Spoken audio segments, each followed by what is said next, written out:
Trade. Come, let us sit and try to relate. Because now, more than ever, we must show discipline, tolerance, and production to build a strong and better nation. I say that is the main foundation. So come, let us work hand in hand, because this is our land. Come, my brother, come, my sister, and let us build a nation together. Oh, yeah, yeah, oh, yeah, yeah.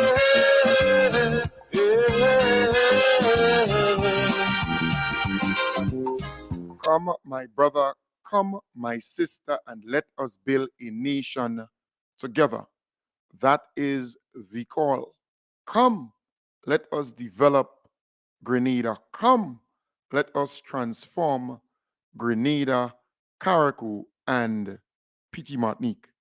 I want to welcome you to this segment in the program.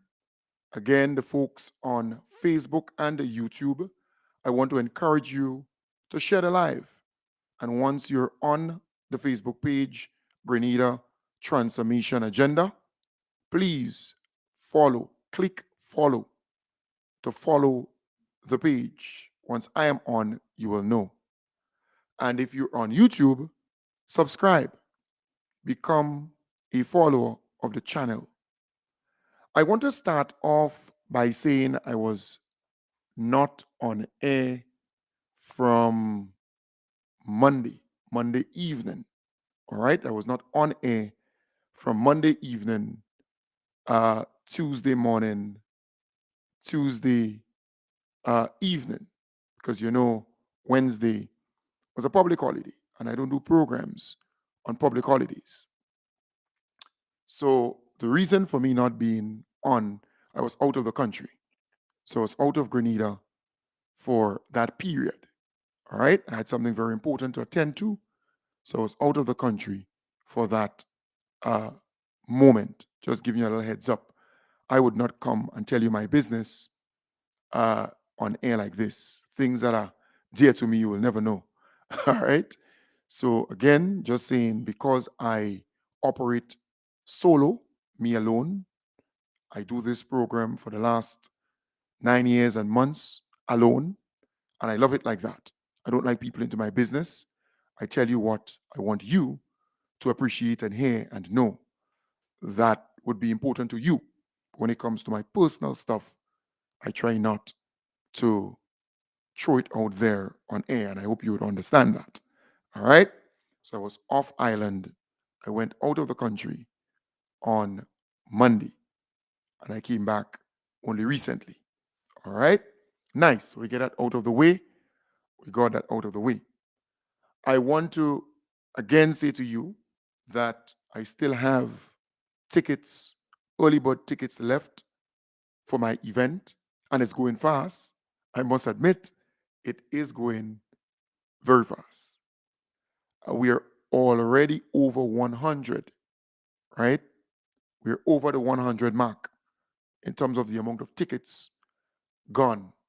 There are people who called me, say, Kem Jones, hold 5 for them, hold 2 for them, hold 5 for them, hold 10 for them, hold 15 for them, And these are people that I can rely on. All right? It's not no, lie or some trick. No, no, no. These are people I can rely on. If they tell me to hold a ticket for them and I hold it, I know I will be paid for it. Of course, they would have to pay for the ticket between now and the end of November. So between now and the end of November, they have to pay for the early bird tickets. So we have 5 more days left in October, then you have November. So just about a month and a week left for them to complete paying for the early bird tickets. Only 200 tickets. Early bird tickets, only 2 I have, 200. 200 tickets. So if you know you're coming for independence and you will be here for the 9th, 2 days after the independence, please come to the event. This is an event that you must attend and come to. So I want to encourage you, don't wait when the ticket reaches $300, $350, $400. You don't want to. As it stands now, it is 200 EC and 75 US. But here it is. I do not have early bird tickets online. So you cannot purchase a ticket online for now. I have the tickets with me physically, right? So I have the tickets, physical tickets, right? So I have them. I have these tickets, physical tickets. Good. So if you need one, or two, or three, or four, or five, holler at me, communicate with me, and I will organize it for you. There are some people who I will put it in an envelope for. I have a whole pile of envelopes there with tickets in it with people's name on it, because these are people who I can trust. These are people, if they tell you to hold a ticket for them, they give you their word and they will live up to it. All right. So again, it's the early bird tickets. It's 200 EC. Remember the event. It's Cheers to 50 years. We will be celebrating 50 years of independence on February the 7th. In fact, they will be launching the 50th independence celebration on the 31st of October. That's not too long from now, 5 days from now. All right. And that would be on the Carnage. It starts at 4 p.m. on, it's a Tuesday. Yeah, Tuesday. Tuesday, the 31st at 4 p.m. on the Carnage, and quite a bit. Entertainment, our most honorable Deacon Mitchell, our beloved Prime Minister, will address the crowd, and it would be a wonderful event that you should attend. Tuesday coming. So any Tuesday from today. All right? On the Carnage. So remember, my event is 2 days after independence. So independence is on the Wednesday, then you have Thursday and Friday. The event will be at the Radisson Krong Ballroom, Radisson Hotel, Krong Ballroom. We start at 7 p.m. and we go until 12 midnight. We're going to dance the night away. We're going to have a wonderful time. It's a cocktail with entertainment, cocktail reception with entertainment, the ultimate cocktail party, right? So finger foods will be served, drinks will be served. It's all a part of the $200. So the 200 EC you're paying, you're going to get the finger foods and you're going to get drinks. So you don't have to buy food, meaning finger foods, sides, and you don't have to buy drinks. It's all a part of the package. But it's early bird tickets for now. On the very day, February the 9th, that Friday, I will be at my place. I'm going to do about, let's say, about 7, 8, 9, 10 pots of oil dung. So the people who have a ticket, right, who hold in a ticket, they would be entitled to come at my place and have oil dung, right? You'll be entitled to come at my place, have oil dung, but you'll have to buy your drinks at my place. So I'll have a bar right here. You have to buy the drinks, but the oil dung is free, but only for people with the tickets. So if you don't have a ticket, you can't come at my place for no oil dung, right? It's only, and when it comes to business with me, I don't have friends. You know how I operate. On the next day, we're gonna be friends. We're gonna be cool. So if you know me as your friend, you will check me the next day. But on that particular day, the people with a ticket, they can come at my place, eat oil down, buy a drink or two, chill, have a nice time. right? Socialize, mix, mingle. And then the night at 7, you're going to dress up formal, elegantly formal. So you're not going to come there with a jeans pants and, and a shirt. You will be rejected. You're not going to be allowed to come at the event with that.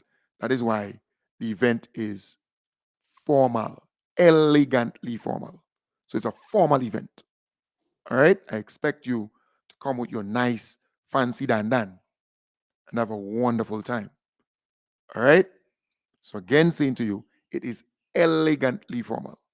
You will not be allowed in that hall, in that ballroom with a jeans or a short pants. It's not going to happen. All right. No short pants, no jeans. Elegantly formal. I repeat. So I still have some tickets left, but we are already over that 100 mark. So already 100 and something tickets gone. All right? And we only have 200 early birds. After that, when that 200 finishes, I would increase the ticket to about either $250 or $300. I will increase it immediately. I will let you know and I'll increase it.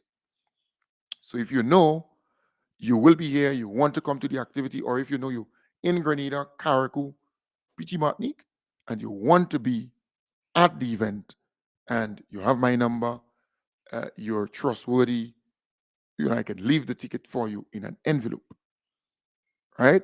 Between now and the last day in November, you have to pay. Very important. You have to pay.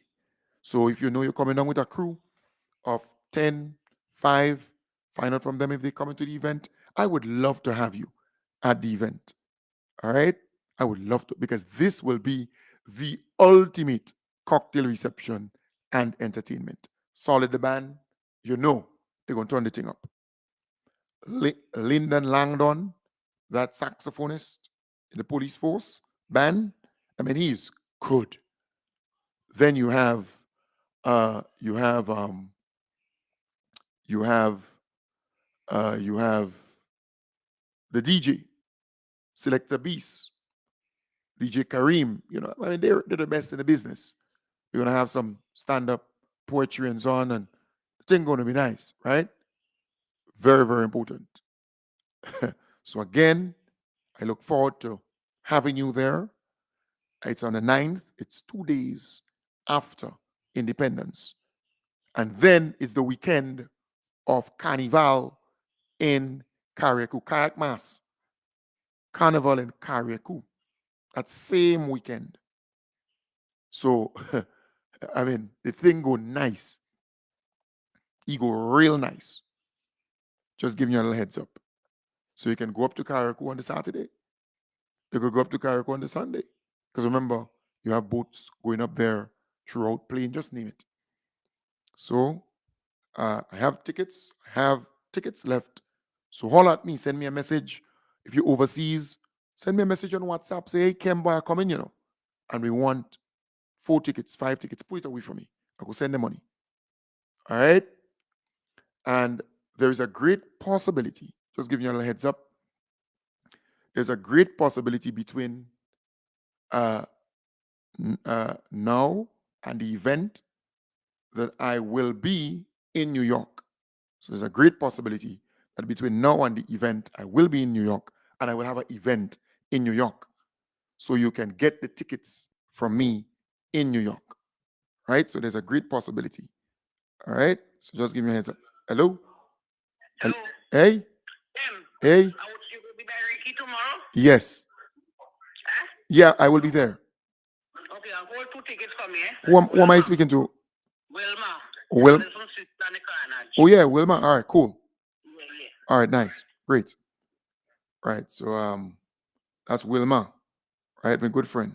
She make sure she tell me it's Allison's sister in the Carnage, right? Wilma. She has always been at all my events and so on. Yeah, she wants to.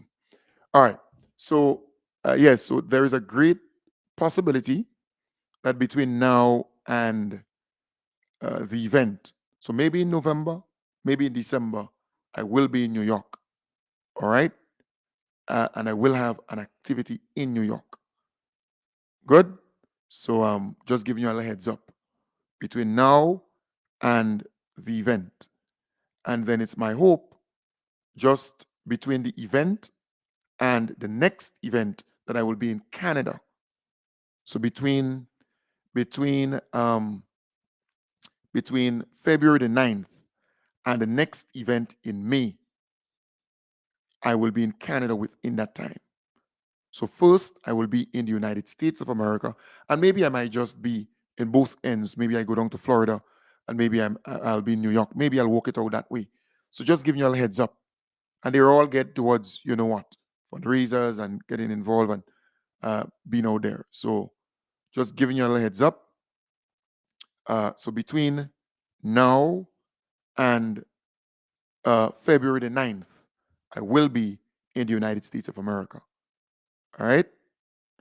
And between uh, the event, February to May, I will be in Canada. All right. So just giving you a little cue here. So for the folks in New York, if you hit me up and you're coming here in February, I can carry the tickets for you in New York. That's the early bird tickets. Because after that, when this finishes, then it would be game over for the early bird, and then we move to the actual tickets itself, where the price will go up to 300 or 207, whatever, up. Good? So again, just letting you know, the tickets are going pretty fast, and I look forward to you being there. It would be a wonderful night. I would love to see you dress with your nice fancy dandan. It's 50 years of independence, and we go deck out and dolls out and showcase it's gonna be nice. It's gonna be wonderful. I can see it. Yeah, it will be marvelous. It will be excellent. So again, prepare, but you gotta buy the tickets. Buy the tickets. I have some tickets left, so buy the tickets out. It's 200 EC. So Norman Ferguson saying, Kem, 2 tickets for me. Yeah. So Norman, send me a message on WhatsApp. And all the folks, send me a message on WhatsApp. My number is the easiest number to remember. 1473. That's our code, 1473. And then 415 4817. 1473 415 4817. All right. Send me a WhatsApp. Say, hey, it's Norman. I want 2 tickets, you know what I mean? And that kind of thing. So I could work it out, take your number and work it out from there so that I would know how it go in. So I could tell you. Because right now I can tell you we are above 100 tickets. I can tell you that because I know. I have it written down who and who and who and who. Right? So, again, saying to you, it's important that you get the early birds early o'clock, because after that, because only 500 tickets we will have available. Only 500. The first 200, they're going for 200 EC, 75 US. The next 100, the price will go up to about $300 for that 100. And then the next 100, the price would go up to about 350 or 400 for that next 100. And then the next 100, it might hit $400-500. All right? So I'm saying it is important that you capitalize on it. All right? Nice. So I thought I should let you know that. And for those who are joining me late, I was off the program for a couple of days because I had something very important to attend to outside of Grenada. And I did that, and I returned, thank God, and I'm here to continue the journey. A lot of people called, a lot of people miss me, and so I know. But sometimes I don't discuss these things openly. I just move, and then after the fact. All right? So I'm giving you a heads up because I think it's important that you know I will be in New York and hopefully in Florida. I'm still looking at Florida.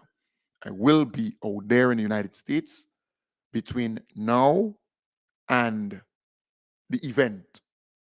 All right, between now and February the 9th, I will be out there, and I may have an event or two out there. All right, and then between the 9th of February event and the next event closer to Carnival, Grenada Carnival, in May, it's an annual thing that we will be having. The first event, you remember that date around that time? So I will be in Canada within that period of time. So the folks in New York and Florida and so on, once you need tickets, I can carry it for you. Can actually carry the tickets for you. All right? So letting you know that. Message me, WhatsApp me, let me know what's going down, and I will take it from there. All right? Nice. So let's get into the substance of this morning's program. I want to tell you that we have an orator and chief as our prime minister here in Grenada, Carriacou, and PT Martinique. The orator and chief. When he speaks, he's fluent. When he speaks, there's clarity. When he speaks with honesty and integrity. He's a very intelligent leader. And he is the best person to speak on issues that the other side is seeking to distort, right? To mislead. He's very good at explaining stuff, at guiding you through. So he spoke on the issue of housing, and right along, Junior George, all the credit to you. You did a really good piece on that, capturing the moment. He also spoke on the debt, our national debt, and the statutory bodies. They all fall under the central arm or the central government debt, central government. So even if you hear about Nawasa and you hear about Greenlick and you hear about this one and that one, all the statutory bodies, once they owe, the debt is the government and people of Grenada own. So he explained that, he expounded on that. I will share that with you. Let me start off with the housing aspect, because I think he was able to really go in deep and speak to this so that we all can appreciate. And I want to applaud him. And I always say, when there is something being talked about, he's just the ideal person to address it. You were in administration for 9 years. You were in administration for 9 years. What did you do? Right Along Live. I feel compelled, Mr. Speaker, first of all, to commend the leader of government business for a sterling presentation to the Honorable House when he presented his minister's statement specific to the relation of housing, and for his additional clarifications that he raised in the question of equity. But, Mr. Speaker, I at the risk of being political, I will be so. Because I want us to be accountable to people. These homes were completed at least, Mr. Speaker, at least 1 year. At least 1 year. At least, and in some instances, more than 1 year, before there was a change in administration. So my learned and distinguished friends had the opportunity to craft any policy they wanted in relation to these homes. They could have given them out if they wanted to. They could have rented them if they wanted to. They could have sold them if they wanted to. They could have done a combination of all three. They kept them locked up on the secured keys. The public couldn't even go. I went to the current housing scheme. I was not permitted to enter. The security guard told me I cannot even come on the compound. Why? Why, Mr. Speaker? Wait for almost a year and a half. And then miraculously, in the case of Carriacou and PT Martinique, mere weeks before the election, you hurry down some scurry names and issue some letters and tell people you're putting them in the homes. in the apartments. Why? So when we come here, we talk about, we care about people. And some people can't afford. Of course, we know some people can't even afford the 250. You were in administration for 9 years. What did you do? Well, COVID, what did you do? So, Mr. Speaker, we accept that the housing situation in Grenada is dire. We accept that the responsibility now falls to us to try and address this situation. But let us be real, Mr. Speaker. If, and there are many persons, because you could just go along on St. John Street and you can see people on Melville Street sleeping in the bus terminal. You can go on St. John Street and see people sleeping. There are homeless people all over Grenada. Have we constructed homeless homes in the last 9 years to house them? No. So let's really talk about the poor and vulnerable now. Have we constructed homes to deal with the addicts? Whether it's alcohol or drug addicts? No. So, Mr. Speaker, we recognize that it is the government's responsibility to try and address the housing situation for those who are most vulnerable. These apartments, respectfully, Mr. Speaker, are not the ideal home setting for doing so. And there are obvious reasons why. There are apartment type 3-story buildings that our culture and our historical practice is not used to. We are not used to 3-story buildings. We are not. And therefore, if you're going to ask some of the most vulnerable, for example, persons in the 60s and 70s to go into those buildings, it will not suit them. Sorry. When the buildings were constructed, no laundry facilities were put in place. Where is a 65 or 70-year-old going to? They can't use those. So we obviously, Mr. Speaker, have to find alternative housing arrangements to treat with it. And so what this initial phase 2 is meant to do is to give persons who, yes, are at the lowest income, but who are employed, an opportunity to own a home so that it is theirs, so that you're not beholden to some MP or caretaker or some no-good politician who want to basically tell you, rent, and I can always throw you out if you don't vote for me, or put you in a building with no arrangements for the common parts of the building to be maintained. Who's maintaining the hallway? If you're in a 3-story building and there's a leak at the top floor, who's maintaining the roof? Who's maintaining the steps? Who's maintaining common facilities, the grounds? You could go to Subi's, you can go to Mount Crush and see that. That is a policy that failed, because if you put people into a building and there is no policy and no resources to maintain it, to care for it, it will deteriorate amongst them and they will still end up with nothing, even if they pay rent. And you keep them poor. That's what it's designed to do. Keep them coming back to you.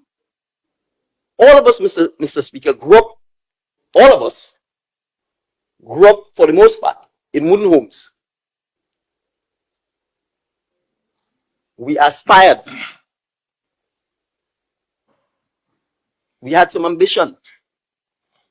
Our parents, the villages, the people encouraged us. Some people would start by building their own little brick and continue and continue. So, Mr. Speaker, we recognize that there are many citizens who, not just by happenstance or by luck or by sickness, but by deliberate government policy, have put them in a position where in their 30s and their 40s, they do not have the opportunity to own a home and they do not have the opportunity to buy a piece of land. Deliberate government policy by this administration, this former administration. So when you hire people and you keep them as imanis at $700 for 10 years, of course they will never be able to own a home or afford. It's not sickness. It's not accident of birth. It's deliberate government policy. So you have to come back all the time. How you own a home? So when we are giving them the opportunity now to pay $250 to own their own home, that is what empowerment is about.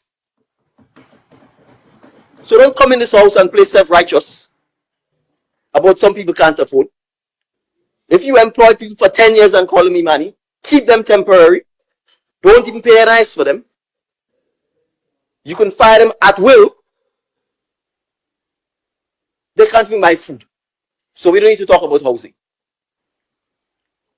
And you are telling them and their children that that is their lot in life, that they're destined for that. And I keep saying this, with these policies, would you put your children on it? Are you going to send your child to become any money? Are you going to accept that it's okay for your child to work for $700 for 10 years for the state of Grenada? Mr. Speaker, let's be clear here. With the abstention of the Honorable Member for St. Patrick West, the reality of Grenada today was created by the distinguished leader of His Majesty's government. He ran Grenada for 23 years. That's too short of a quarter century. And if it's good policy, we live with it. If it's bad policy, we live with it. So the fact is, outside of the dear and kind assistance of our friends from the Republic of China, since Hurricane Ivan, it's going to be 20 years next year, there has been no government housing program that has built homes. There's one that has attempted to help people repair their homes. And what it has done, it gives you $17,000 if you are approved. And it's random. It is arbitrary. And it is political. That is what we inherited. So if it is $17,000 worth of material and it can't complete the house, too bad for you. Because you're still in the same position. And as a state, you will end up spending millions and millions of dollars and you still look wrong and people's housing stock has not improved. And as the minister said, it's not just about housing, it's about building communities. So we like to politicize everything. We like to pretend to people that we care about it. But we don't live like that.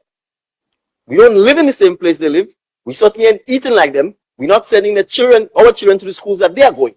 So don't come in here and pretend that we're self-righteous. I go by that. Last Friday, I took the housing coordinator, whatever title he has, to a village in Lakalum. And he said, PM, people living here. I said, keep walking. And when he went through the track, he saw the 3 and the 4 and the 5 and the 6 house. And I was like, yes, people living here. And I want you to come. And I want you to go into the house with me so you see the condition that people live in. And as people would say, his skin crawled when he saw the condition. So that is what we are dealing with here. So don't come with this talk and make it seem as if we don't understand the plight of the people who are poor and vulnerable. We understand the plight. We understand that we need to help them to get out of it and not to exploit them.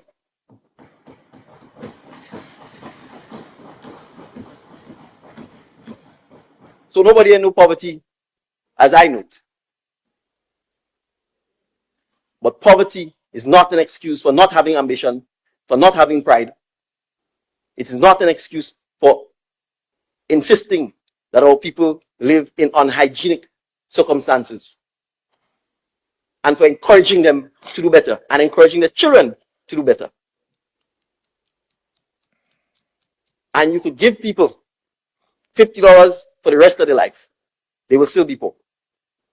Or you could give them a house and give them an opportunity to be responsible. Give them an opportunity to take pride in what they have and pass it on to the next generation so that Grenada can go forward, not stay in the muck and grow the percentage of the population that gets poorer. And it baffles me, Mr. Speaker, that I never hear the conversation about moving people from the poor to the middle class or from the middle class to the upper class. It is always about poor. So you're stuck. And on that note, Mr. Speaker, we will become unstuck. We will move forward. And we will grow people from out of poverty into prosperity, as was so eloquently put by the leader of government business. Thank you, Mr. Speaker. Right. So that was the most honorable Deacon Mitchell, our beloved Prime Minister. I mean, that speech will go down in history. You see, he was speaking as usual from the heart. He wants good for Grenadians, home and abroad. He wants prosperity for you. He wants a better living condition for you. He wants opportunities to come your way. And that is why he questioned the NNP. Why every time you only speak about poor, poor, poor? Why not speak about taking people out of poverty and getting them to that place where they are able to take care of themselves and their family? Upward mobility, transformation, betterment holistically for them, the individual and the family, the community and the country. That is what we want to see. That is what we are working towards. But every time the NNP speaks, it's about the poor and the vulnerable. They don't want you to become capable of taking care of your family. They don't want you to become independent or, so self-reliant that you don't need to go to any politician and beg for this and beg for that. You could take care of your home and take care of your family and take care of you. All right? But let's move now to the national debt, because it's something that the NNP has been hiding for years. For years. And I'm really happy that our beloved Prime Minister was able to explain this thing and expose it. Because we have been asking about the national debt for years, but the NNP keep lying and lying and lying and lying. But our national debt is $3 billion. Our national debt, as it stands now, is $3 billion. And it's not that the NDC add anything to it, No. All that debt was created by the NNP administration. But they often give the public just the national debt, and they would exclude the statutory bodies and so on, state-owned enterprises and so on. They would just exclude that. But that's also under government portfolio. Government has to ensure that the debt is paid. That debt, $522 million. State-owned enterprise or enterprises, statutory bodies and so on. That's what they owe. $522 million. And then central government is $2.5 billion. So we are over $3 billion in debt. The NDC has not caused this country to go in debt as yet. In fact, the first loan that they actually signed was the $100 million loan with the Saudi Arabia government of fund, Saudi Development Fund, as the first loan, and that is not even included in that package. So what we are talking about is the actual NNP debt, or the debt that the NNP administration pile up on the backs of we the people and our children and children. So let me feature that now. They are seeking to do, and what we are seeking to do, is to simplify the rules so that we have two primary rules from a fiscal point of view that the government must comply with. One, the debt to GDP rule. And that is critical to ensure that we do not borrow more than we can repay. Because when you borrow more than you can repay, yes, you will not be able to pay public servants. Yes, you will not be able to meet your commitments. And so the goal here is to ensure that by 2035, our debt to GDP ratio is anchored at 60%. We are also not going to hide. And that was part of the problem. Hiding your debt. borrowing, doing all kind of scheme to not show the public the actual amount of money that you're borrowing. And this is part of the transparency, not just central government debt, all statutory body and state-owned enterprises debt. So, Mr. Speaker, I want to make it clear. The $2.59 billion of debt is central government debt, but there's more debt. As of June, state-owned enterprises debt total $522.7 million. And I want the public to understand something. This administration has thus far, as of last week in Marrakech, Morocco, only signed one major debt agreement, and that is with the Saudi Development Fund. So all of this debt that I'm talking about here, the $2 billion in central government debt, the $500 million in state-owned enterprise debt, is inherited debt. That is what we have to manage. Right? That is the debt the state of Grenada is facing. It's not mine. It's not the National Democratic Congress one. It's the taxpayers of the country. And therefore, Mr. Speaker, we appreciate that we need to be disciplined. We appreciate we need to be transparent. We appreciate we need to send the right signal to our development partners that we have nothing to hide, that we are going to publish the data, that we are going to be transparent, and that we are seeking to simplify the legislation so that the public understands in layman terms. I'm not speaking in econometrics and ketonometrics and whatever else. I'm speaking in layman's terms. And I think the layman knows if you borrow more than you are receiving, you will not be able to repay. And if you can't repay, you know what will happen to the quality of your life. So, Mr. Speaker, we all want to talk on the one hand that the legislation was good because it allowed the government to pay public servants when we had the shock. That is why we need the legislation to continue. So why, on the other hand, you're trying to make it seem as somehow there's some mystery surrounding the legislation? You know there is no mystery surrounding the legislation.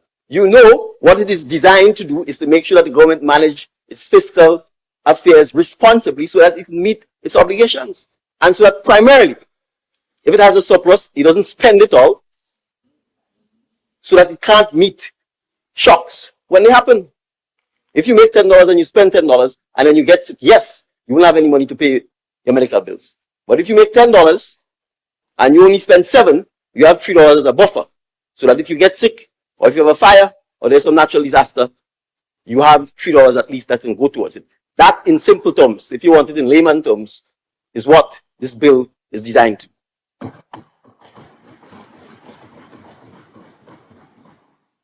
And let me say this, Mr. Speaker. I'm going to quote from the distinguished and eminent economists that my dear friend, there's so much economics and econometrics, and even I am getting tired of, that my dear friend referred to. And I will quote the chair of the Fiscal Responsibility Oversight Committee, because a lot of times we want to talk about what's boys and girls who don't know how to manage the economy and who have experience and who have 30 years experience. And I'm quoting, and this report, Mr. Speaker, should be laid, I'm sure it's been laid by the FROC with this House. And I'm quoting, as part of its monitoring function, the Fiscal Responsibility Oversight Committee monitored the government's operations and examined the fiscal and debt reports of the central government for the first half of 2023. Based on the published fiscal reports as of the end of 2023, the central government accounts were assessed to be in line with the fiscal targets for 2023 that were presented to Parliament on 5th December 2022. That is what FROC is saying, not what Ketonomics is saying. In the 2023 national budget, central government operations were estimated to result in the growth in real primary expenditure of minus 9.1%, meaning we are spending less. A wage bill of 8.9% of GDP. The current rule is 9%. So we were within the current rule. a primary surplus of 3.6% of GDP, and a debt to GDP ratio of 64%. Except for the stock of public debt, the fiscal outturn as of 30th June 2023 was estimated to be in accordance with the targets set out in the Fiscal Responsibility Act. In simple terms, we are compliant. And let me take the concluding recommendations from the FROC. Because the FROC itself, Mr. Speaker, the FROC itself. And I want to make it clear, Mr. Speaker, because sometimes we know better and we always trying some gimmickry. There are two ways to pass legislation. You could amend the existing bill, which oftentimes makes it difficult to follow because you're making multiple amendments to stuff. And when you're making multiple amendments and it becomes difficult to follow, there's probably a neater way. You repeal the old act, you pass the new act. But the new act is always predicated on the old act. And you will go through and see that significant portions of the old act that we are looking at is in place. So FROC itself recommended, as opposed to multiple amendments, that we do a repeal and replace. And the cabinet, by its policy position, adopted the recommendation of FROC. So when we talk about consultation and consultation, again, the consultations have been going on since 2018. At some point in time, you have to act and make decisions. So FROC itself says, as the government reforms the Fiscal Responsibility Act, the FROC recommends that the reformed act be simple so that the layman can understand it, consistent so that it is consistent with the Public Debt Management Act and the Public Finance Management Act to make sure the definitions are the same and consistent, and easy to implement and monitor. Who's implementing? The Minister of Finance, the Ministry of Finance. Who's monitoring? FROC. So even FROC wants to ensure that it is able to monitor an act that is simple, consistent, and easy to monitor. Additionally, the act should provide for fiscal and debt sustainability, but with adequate flexibility for the government to manage and transform the economy. So, for example, Mr. Speaker, under the existing legislation, we have COVID-19. The Governor General or the government at certain points declared states of emergencies. It allowed the Minister of Finance to escape or suspend the rules. So they didn't have to worry about debt to GDP ratio. They could continue borrowing because we recognized there was an emergency. They didn't have to worry about any of the other rules. The problem with this is it didn't say when it should end. It didn't say when it should end, right? And that's part of what we are trying to fix, because you don't want to give the government a carte blanche, use it as an excuse to say, well, we have an emergency or we have this, so we're suspending it and we have to comply with the rules. And what we sought to do is have very specific rules as to when the Minister of Finance can exercise his discretion to suspend. And you'd see the act proposes the suspension is for 1 year. And you have to come back and get affirmative resolution in this parliament if you want to go for another year. So we are increasing the oversight. There was no such oversight in the existing act. So the then Minister of Finance, the Honorable Gregory Bowen, could just suspend it and leave it open-ended. Right. So you heard there from the most honorable Deacon Mitchell, our beloved Prime Minister. And I told you he's one of the best orators I have come across. I'm telling you this because I have met in my lifetime a lot of really good speakers. And he's one of the best where that is concerned. And I really love when he reaches to that point where he removes his gloves and start, doing what he should do. I really, really love that. When he stands up and removes his gloves and do what he has to do. Because a lot of Grenadians love that side of him. So kudos to you. I want to tell you that the Granby and Mount Pleasant, yeah, they are having the event. Don't forget that. All right? That's Mount Pleasant and Granby NDC Village Group.